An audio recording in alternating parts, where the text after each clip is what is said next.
Hey there! Did you know Kroger always gives you savings and rewards on top of our lower-than-low prices? And when you download the Kroger app, you'll enjoy over $500 in savings every week with digital coupons. And don't forget fuel points to help you save up to $1 per gallon at the pump. Want to save even more? With a Boost membership, you'll get double fuel points and free delivery. So shop and save big at Kroger today. Kroger, fresh for everyone. Savings may vary by state. Restrictions apply. See site for details. Why wait to see if you'll get something you like this Valentine's Day when you can go to BlueNile.com and find something you'll love? Whether you're looking to treat yourself to a little winter sparkle or show a galentine how much you appreciate them, Blue Nile offers a wide selection of high-quality designs, expert guidance, and free 30-day returns for the ultimate peace of mind. You can even design your own jewelry. Right now, save up to 50% at BlueNile.com. That's BlueNile.com.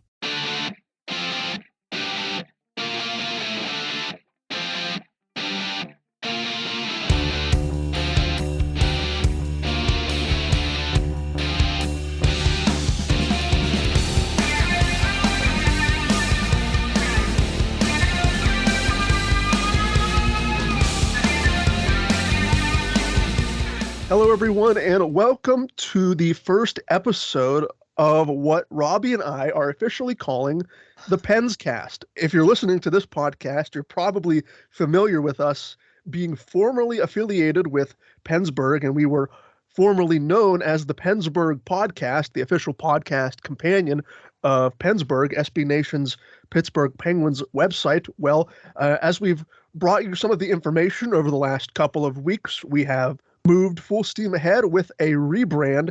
And while PensBurgh.com continues to be affiliated with Vox Media and SB Nation, the Penscast, however, has gone into a fully independent podcast.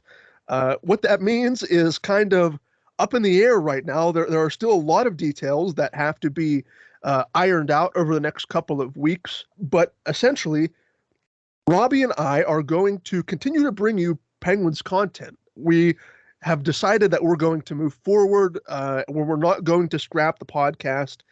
The Penscast will be the main identity of this new podcasting network that we are creating. And as I mentioned before, we are an independent podcast, completely not affiliated with Vox Media or SB Nation anymore. However, we were approached a couple of weeks ago by a man named Jeff Hartman, who, if you're familiar with Behind the Steel Curtain and the Pittsburgh Steelers SB Nation website, you may be familiar with some of Jeff's work through the website and some of the podcasts that Behind the Steel Curtain does. We were contacted by Jeff, and one thing kind of led to another. We were brought on board. And Jeff and a couple of the other members of Behind the Steel Curtain have created this new sort of mega podcasting network called Fans First Sports Network, FFSN. And that is where the Penscast is going to be affiliated from here on out. As we continue to try and get some more stable footing with this rebrand, we're going to continue to remind the listeners who have sort of baked this podcast into their routines, weekly routines, that we are not going anywhere. Robbie and I are going to continue to produce and publish weekly content. There may be some things that we change, some sort of content things that we change and sort of give the listeners, how do I want to put it? We're going to give the listeners even more to listen to. If you're used to the schedule of what we were doing as the PensBurgh podcast, you'd know that we'd start each episode with a news segment, then we'd go into a mailbag segment. What we're going to do into the future, perhaps as early as next week when this podcast goes live on March the 4th, we are going to create multiple pieces of content, multiple episodes. This episode that you're listening to right now, the first episode under the Penscast Fans First Sports Network banner, this is going to be completely dedicated to Pittsburgh Penguins news and the news that has come about with the NHL's trading deadline. If you're listening to this podcast when it launches on the 4th of March, next week, we are likely going to have a separate episode dedicated to our very popular mailbag segment. We have a lot of regular contributors who, while we were with PensBurgh, regularly contributed to a mailbag segment. And what we're going to do is, instead of giving you one weekly episode that's roughly 45 minutes to an hour long, we are going to essentially split that up, give you shorter pieces of content to listen to over multiple days of the week. So you'll get a news episode, a mailbag episode, and as things progress, as we go down the line and we continue to grow as the Penscast within the Fans First Sports Network, hopefully you like these minor changes that we have in store for you. At the end of the day, this is basically a fresh coat of paint on the things that you are already familiar with. Like I mentioned, Robbie and I are going to continue to provide you the content that you were familiar with while we were affiliated with PensBurgh. We basically just have a new name and a couple of different new tricks up our sleeve to try and diversify our content and give the listeners kind of more bang for their buck, if that makes sense. So I've talked and I've rambled for a couple of minutes, and I haven't even included Robbie in this discussion. So Robbie, before we get into the news of the week and the trade deadline news, I'll hand it over to you as we continue this new transition into what is known as the Penscast. Yeah, so like Garrett said, it's a new venture, but I'm with him. I am very excited for what is to come in the coming days, weeks, and months of this podcast. And I don't think he mentioned it during his little rundown there, but we're also it's going to be under the umbrella of the Fan First Sports Network, but also under our own mini umbrella of the Skating Penguin Network, which a play off the Penguins logo with our name there. And the Penscast will be one of the podcasts under that umbrella. This summer we'll sit down, and once the hustle and bustle of the season kind of subsides, whenever that is for the Pittsburgh Penguins, we'll see what ideas we can come up with for more content. But starting out, I think breaking up our traditional weekly podcast into two different segments gives us the opportunity to, one, not everybody has the time for an hour podcast. They can get long, and unless it's a kind of a narrative type podcast, that not everybody has time or attention to go through a 60-minute podcast or 45-minute podcast every day of the week. So what this does is it gives us the opportunity to kind of shorten that down. And I think it gives us an opportunity to maybe dive in a little bit more into the nitty-gritty of certain topics and goings on with in the hockey world or with the Penguins in general. Sometimes maybe if you were a listener, it felt like we glossed over some topics to make room for our mailbags. And our mailbags this season, Garrett can attest to this as well. And if you're a listener, you know our mailbags have been exemplary so far this year with the input from our readers. There's a few names that you guys hear every week that have been big contributors all season and have given us a lot to talk about. And with them, with that participation, we'd be able to create good content, get your questions answered. But at the same time, maybe we kind of sacrifice some game recaps or some maybe gloss over some news notes. So breaking it up gives us a chance to give you the content you deserve for listening and getting your questions answered at the same time. And that's something that we want to make sure that we provide our listener base is good content, both our opinions and being able to hit on your content as well. So going forward, obviously, once we sit down this offseason, and maybe even we reach out to the listener base, Garrett, and see what ideas they would like. It doesn't have to be an every week kind of episode, but maybe once a month we sit down and do an interview with someone. Maybe we do an episode a month just focused on the other 31 teams in the NHL to kind of go over that.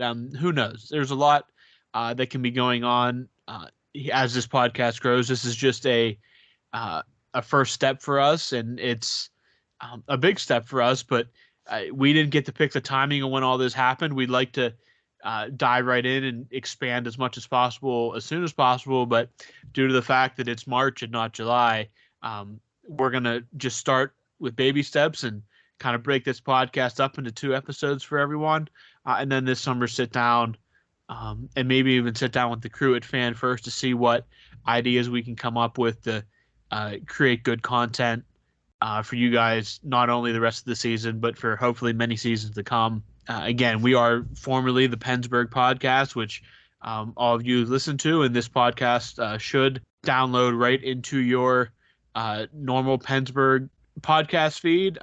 If you already followed the PensBurgh podcast Twitter account, the tweets are going to be right there for you, except we have a new logo on the way here. Hopefully in a couple weeks, we have the team at Fan First has somebody that's going to be creating a logo for us. So we won't be under construction forever. So thank you guys for listening. And if Garrett has anything else to add for our little introduction here, he can go ahead and do that. But if not, we'll get into the NHL trade deadline. Just to put a bow on this, I think one of the biggest things we are going to face as a newly independent podcast and a new member of this sort of startup company, this startup endeavor, is the aspect of growing our listenership, growing our brand to get more ears and eyeballs on what we are and what we want to do and continue to give not only to our mainstay listeners like Brendan and Brian,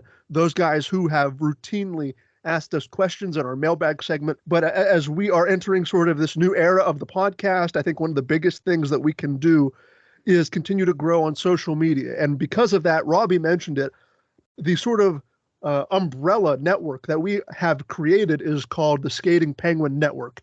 And as Robbie described, under the Skating Penguin Network is where we're going to house these podcasts, these smaller, more digestible podcasts. The news podcasts, the interview podcasts, the recap podcast, mailbag podcast, like Robbie was mentioning. Because we have the opportunity to create smaller pieces of content for you, it opens up more opportunities to, like Robbie said, instead of giving you a 90-minute or a 2-hour podcast, giving you that once a week and making it more digestible and accessible for you, maybe 15 to 20 to 25-minute shows. That is what is going to create a larger, more sustainable audience for us. And so if you'd like to help us get off the ground, as this is our first episode under this new banner, you can do so by following our social media. There are a couple of social media platforms, primarily on Twitter. And I'm sure as we grow and expand, we will continue to grow onto other social media platforms. But for now, the primary social media platform is Twitter. The Skating Penguin Network can be found with the username @Penguins FFSN. And I'll repeat that again. The Skating Penguin Network you can follow on Twitter and get updates for new episodes, new kinds of content. You can follow what Robbie and I are doing now @Penguins FFSN. And if you'd like to follow our new company that we are now affiliated with, the Fans First Sports Network, you can also do that on Twitter and help us grow the company even larger on Twitter as well @FansFirstSN. So again, that's Fans First Sports Network. That's the overarching company that took us, the Penscast, into their company. You can follow them on Twitter @FansFirstSN. And you can follow us, the Skating Penguin Network, @Penguins FFSN. And all of these socials, if you're listening through Spotify, Apple Podcasts, if you find this on PensBurgh.com for the time being, all of these socials will be linked in your podcasting platform of choice. If you're a constant user of Twitter and social media, you will have easy access to all of these social media platforms. I'm going to make sure to link to all of the appropriate social channels as we continue to grow this project. Basically, a long-winded introduction into what we are now calling ourselves, the Skating Penguin Network and the Penscast. So that'll basically wrap up this introductory segment of the show. And now, like Robbie mentioned, the reason why you're here, the reason why you're tuning into this podcast is so for us to talk about the 2023 NHL trading deadline. And Robbie, I sent you an outline. We're recording this in the afternoon of March 3rd. I sent you an outline yesterday evening, March 2nd, after the Penguins had made their big splashy move, I guess you could call it, the acquisition of Mikael Granlund.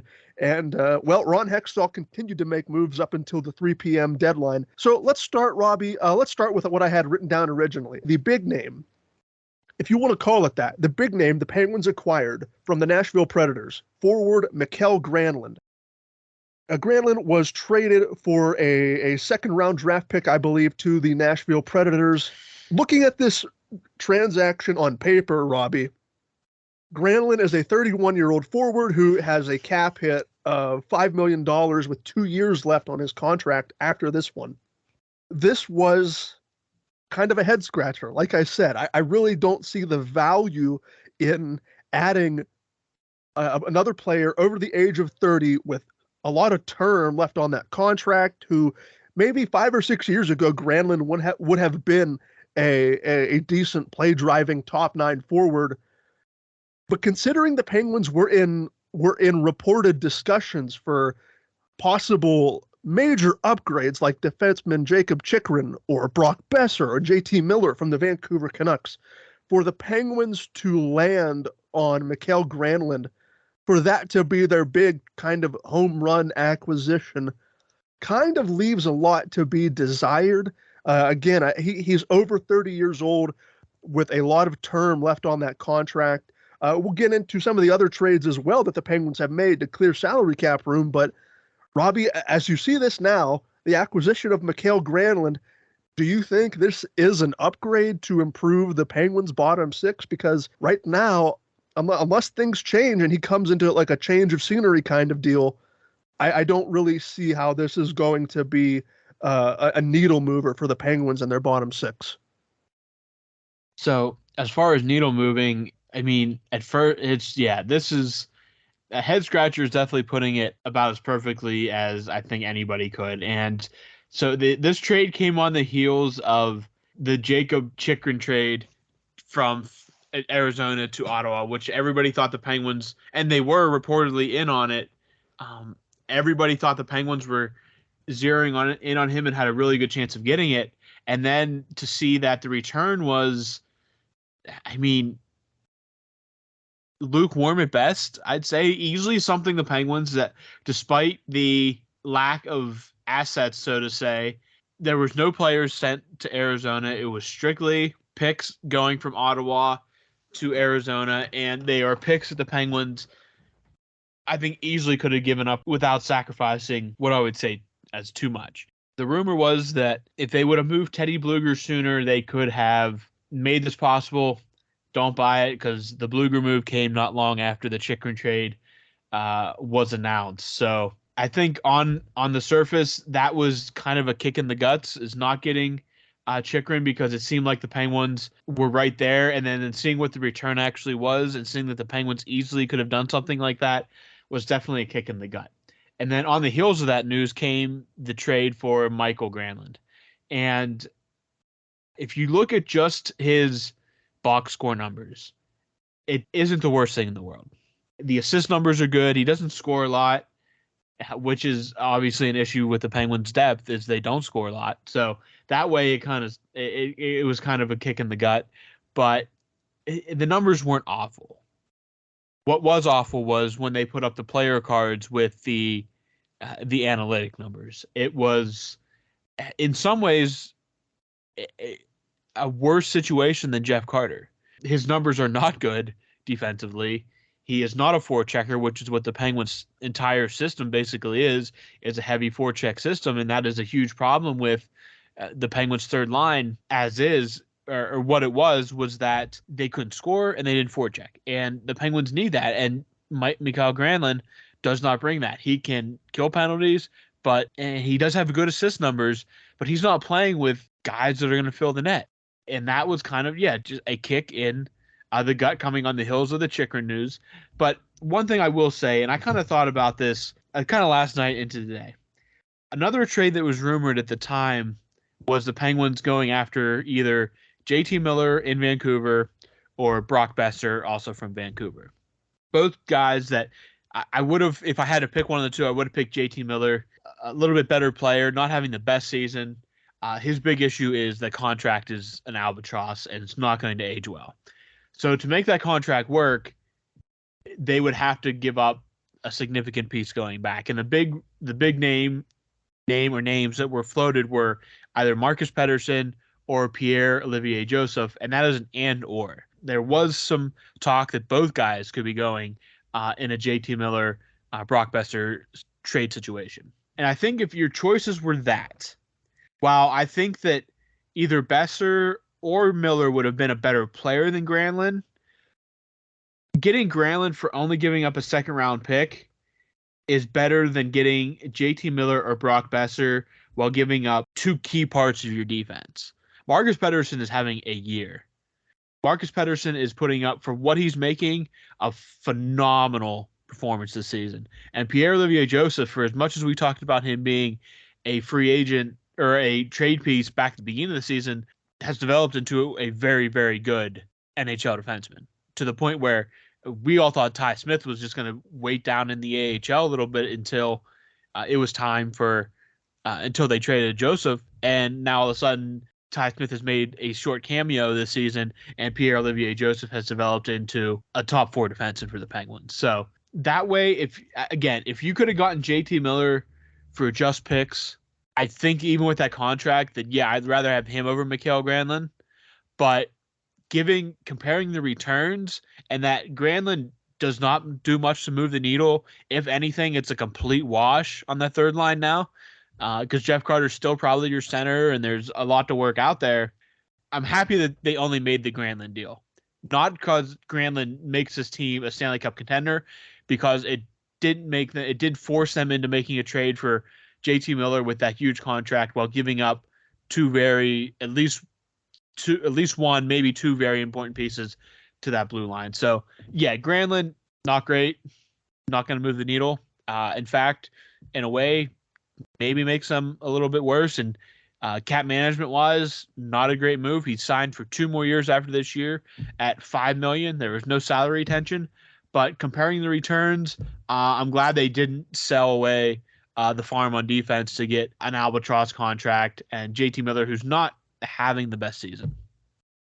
I agree. On paper, the defense, you mentioned it, and I looked at some of the advanced metrics from Marcus Pettersson in the season he's having. I am glad that the Penguins didn't sacrifice 2 of their quality left-handed defensemen. Joseph has blossomed into what looks to be a steady NHL defenseman now. Marcus Pettersson perhaps having the season of his career to this point. So the Penguins defense largely stays intact with the addition of a player that we will get to momentarily. But Robbie, you mentioned it in your discussion there. A precursor to the Granlund deal was the trade of center Teddy Blueger to the Vegas Golden Knights.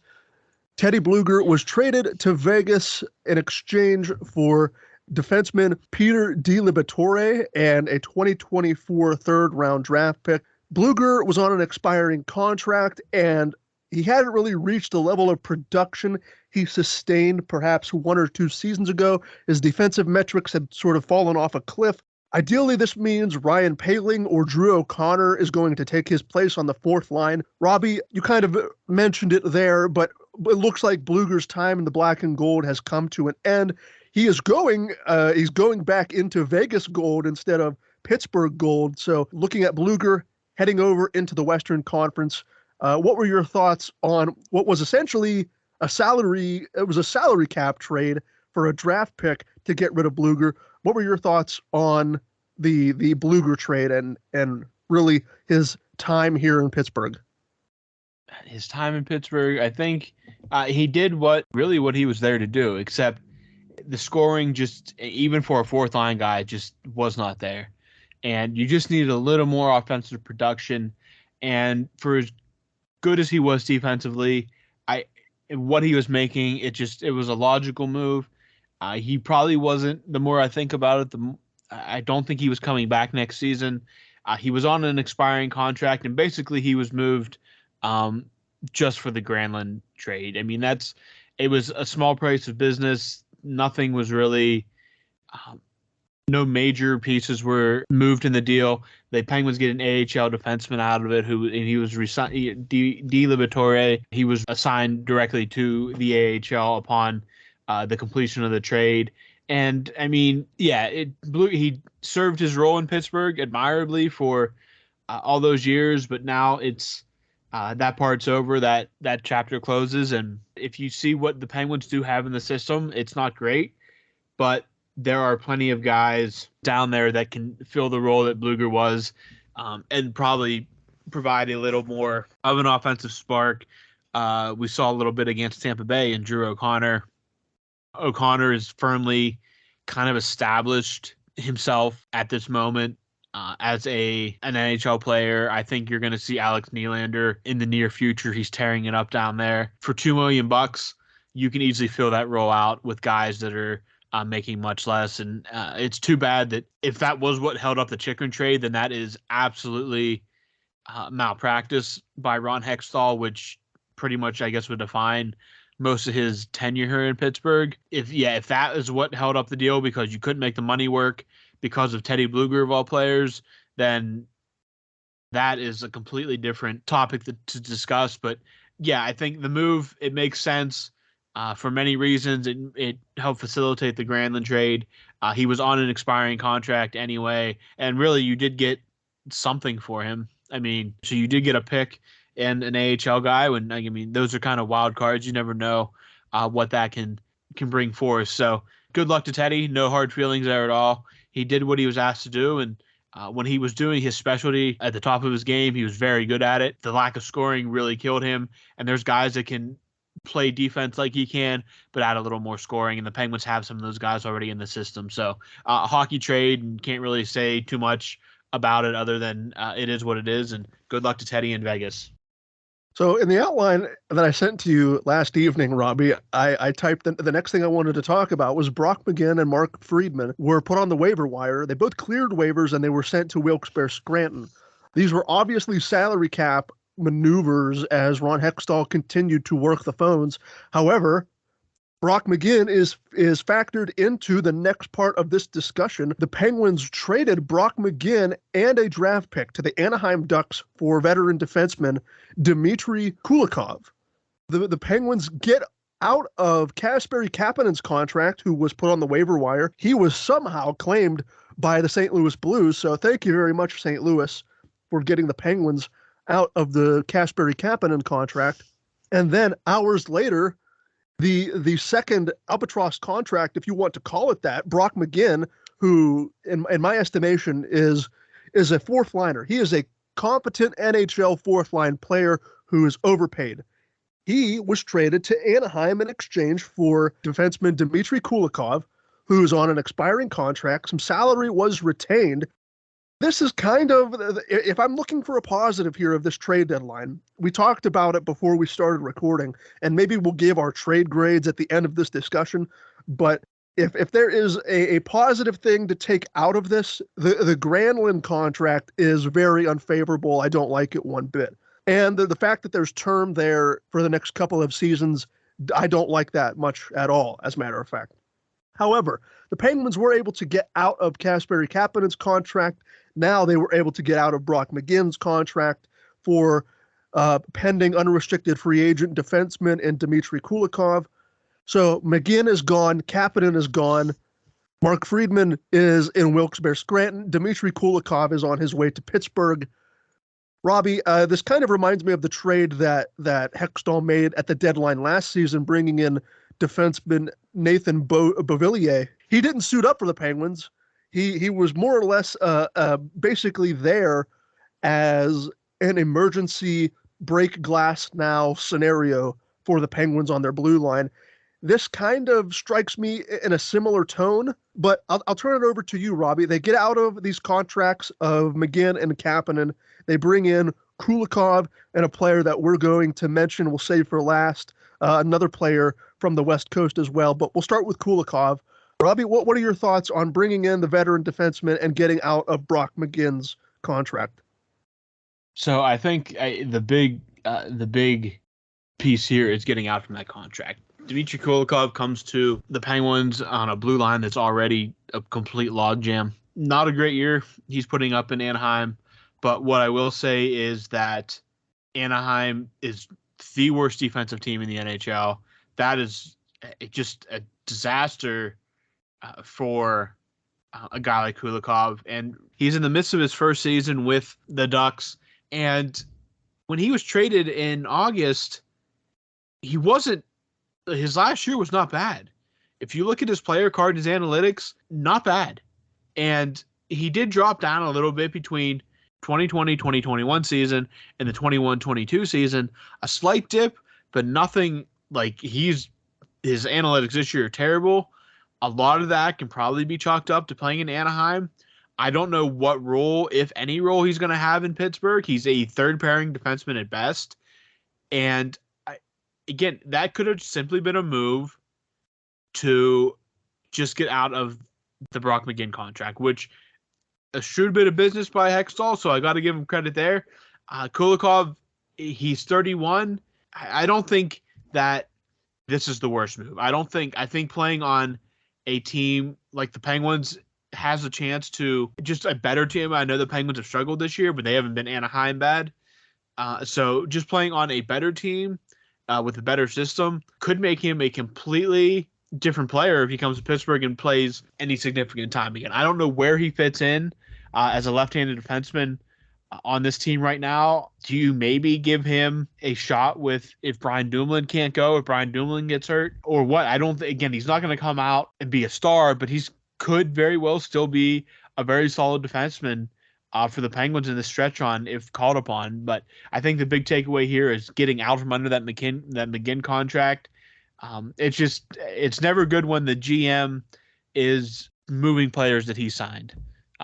Rutherford had a habit of doing that, and Hextall seems to be doing that as well. It's never a great sign that when a GM starts to do that, but whatever it took to get out from under those contracts is a bonus. A little hat tip to the St. Louis Blues for helping the Penguins get out of the Kapanen contract.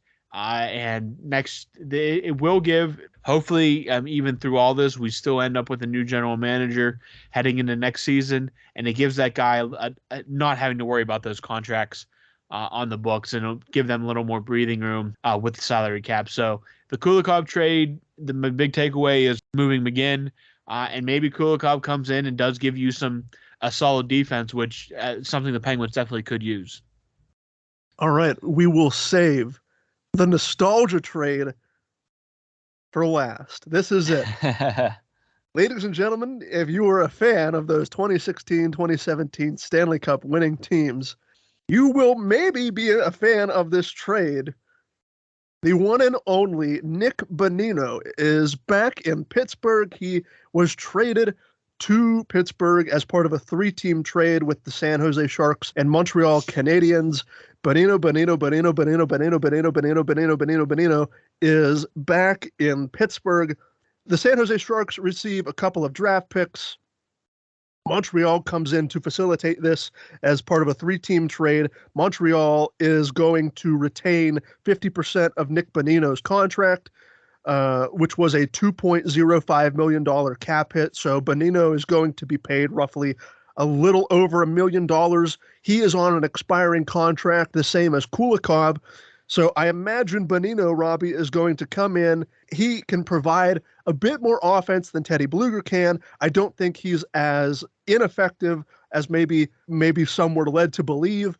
But Bonino is back in Pittsburgh. He's probably going to slot on that fourth-line center role. I was not expecting this. However, I will say, I was putting that outline together on, this is Friday, we're recording this, so it was Thursday night. I'm putting this outline together, and I'm scrolling Twitter. It's like 10:30, 11 o'clock at night, and I see James Reimer and Nick Bonino were hugging each other. I'm seeing tweets that they were hugging each other, which is typically a sign that one or both of those players had been traded, and I submit the outline. I send it to you over email. I go to bed, and I wake up, and I see that Nick Bonino was on his way out of San Jose to come back to the black and gold. So again, Bonino isn't going to be the same kind of player he was 6 or 7 years ago on that third line as part of the HBK line with Kessel and Carl Hagelin, but Bonino is back. I don't believe he's going to be as much of a black hole maybe as Teddy Blueger was offensively or defensively. So hey, in 2023, nostalgia sells hard, and having one of those key contributors of those Stanley Cup winning teams back here in the black and gold. I know he was a very much beloved teammate, and he's back. Nick Bonino is back. Robbie, this is the last trade that we're going to discuss. I don't know if it's the best for last, but we'll save the nostalgia for last. What is your thought on reuniting Nick Bonino with the Pittsburgh Penguins? Frankly, of all the trades, I like this one the best. Like you mentioned, isn't going to be something that it's not going to drastically change them, but I definitely think that Bonino still has something to give in those legs. He's not going to be the guy that you mentioned that was centering the legendary HBK line back in 2016, but he's still a dude that can play. And then the nostalgia factor aside, if we took all that away, if Bonino had never played for the Penguins, it's still a trade that I would be fine with. And they got him for relatively nothing. I think a 5th-round pick and a 7th-round pick, if I'm not mistaken. Again, it was something that the rumors were out there, and it kind of came together pretty quickly, especially when I kind of felt like the trade deadline ended at the Granlund trade. It kind of felt like the Penguins were done. That was it. And then I'm like, oh, wait, no, we still have 2 days left. So, yeah, the Penguins can still make trades in these closing hours here. And the Bonino one, overall, he knows the system. He knows the team. He's a guy that is going to be great in the locker room for this team for however long that locker room's still together for this final, 20 games, hopefully a little bit more in the playoffs. But I think it's a solid trade by Ron Hextall. Of all the ones, I'd rate this one the highest. The nostalgia factor aside, I think that Nick Bonino still has the legs to bring something to this team and help them out, especially defensively. Again, maybe not as much offense as he produced back in his heyday with the Penguins, but defensively, I don't think you lose much of anything, especially if he takes over the Bluger role. Then I think he is an upgrade over Bluger. If he jumps up to that third line and can play some minutes there and get Carter off that role, and produce there, then I think it's an even bigger bonus, an even better trade. But we'll see what the plan is going forward. But overall, nothing too negative to say about this trade, if anything negative at all. So that will wrap up the trade deadline news. There is one little extra piece of news that I saw a couple of days ago. The Penguins signed one of their defensive prospects, Isaac Beliveau, to an entry-level contract. Beliveau, who we've discussed through a mailbag question. I can't remember if it was Brian or Brendan or someone else asking that mailbag question a couple of weeks ago about Belivau's production, but here he is. The Penguins signed Beliveau, a 2021 5th-round draft pick. He will turn professional and report to the Wilkes-Barre Scranton Penguins next season. He's listed at 6'2", 185 pounds. He's a left-handed defenseman, so he has the size and mobility of an NHL caliber defenseman, but he will remain something of a project as a late round blue liner. We'll see how well he develops and see if he can turn anything out when he reports to Wilkes-Barre Scranton. But that's all the news that I wanted to cover. This week's news only episode, the first episode of the Penscast. So again, like we did in the intro, we'll reiterate some of this stuff in the outro. If you want to continue to follow us, Robbie and I, and support us on this new venture that we're going on, you can do so by following the Skating Penguin Network, formerly the PensBurgh podcast. You can follow the Skating Penguin Network on Twitter at PenguinsFFSN. You can follow the Fans First Sports Network, which is the company that we have come into agreement with, where all of our podcasting content will be housed in the future. If you want to follow them on Twitter as well, give them a follow at Fans First SN. If you want to follow Robbie and I on Twitter, you can do that as well. Follow Robbie on Twitter at RJ Naugle2. Follow myself on Twitter at Behanna, GBEHANNA. I think I got all the socials out of the way. This was a longer episode just by the nature of it being the first episode under the Penscast banner and all of the trade deadline news that we wanted to bring to you. But in the future, I would anticipate these news episodes being anywhere from maybe 20 to 25 minutes in length. I would imagine, like we said at the start, if we're going to break up content and have multiple smaller episodes over the course of any given week. You get 15, 20, 25-minute episodes for news. You get that sort of similar kind of structure for our mailbag episodes. Or if we do, like Robbie said, once a month, we do an interview episode with somebody. Or if we do like a roundtable discussion with some of our mailbag contributors that was mentioned a couple of weeks ago, that will certainly be on the table as well as we continue to expand. But we'd like to thank you for continuing to listen to what is now known as the Penscast, formerly the PensBurgh podcast. We'd like to thank you for continuing to stick with us with this new venture, building things from the ground up. Basically, what is a startup company is never easy, but we just like to think that with the listener base that we have cultivated through PensBurgh, hopefully most, if not all of that, will carry over into this new venture with the Skating Penguin Network and Fans First Sports Network. So that's about all I have to say as we conclude this first episode of the Penscast. Robbie, do you have anything else you'd like to say before we wrap this one up? No, I mean, I think I'm really looking forward to where we go from here, especially with the future of what is now the Penscast, which was the PensBurgh podcast. And we've met with all the main players in the that are heading up the Fan Sports network, Fans First Network, being led by some of the team at Behind the Steel Curtain, which is the Steelers website at SB Nation. And if you're familiar with them, I'm sure that we have some listeners that are also Steeler fans. I mean, only logical to come to that conclusion. And that I'm sure that they have maybe tuned into one of their episodes, and those guys have been pretty much since. I mean, I don't know when exactly you received the first email, G, but it was right within days of the news dropping that we were being that our podcast was being cut by Vox/SB Nation, and it's been pretty much nonstop since that day in January that news came down, and they've been at the forefront of running this operation. So a big thanks to those guys for getting this started. We had a kind of, I guess you could call it like a all hands meeting. It wasn't mandatory, just an optional if you had any questions.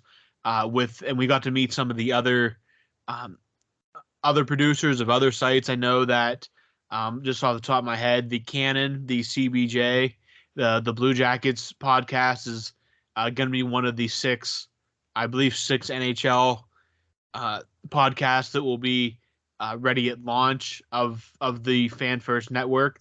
So happy to have them on board. If you're a baseball fan, there's going to be a lot of MLB offerings, and then of course NFL as well. I believe there might be some NBA there as well, and I think even if you're a soccer fan, there'll be some MLS. And the exciting news is they're going to be looking to expand all the time. So there's going to be something for everybody. We're really happy to be a part of it, and I think that you're going to be able to see significant growth here in the coming weeks with our podcast, starting like Garrett said, as possibly as soon as next week with a mailbag episode and a news episode coming. So look out for that mailbag tweet. Get your questions in, and we'll get those answered, and then we'll get the ball rolling now that we kind of cut the tape, and it's time to get going here at Penscast and the Skating Penguin Network. And we think you're really going to enjoy it, and I think that you're going to see a lot of growth here in the coming months.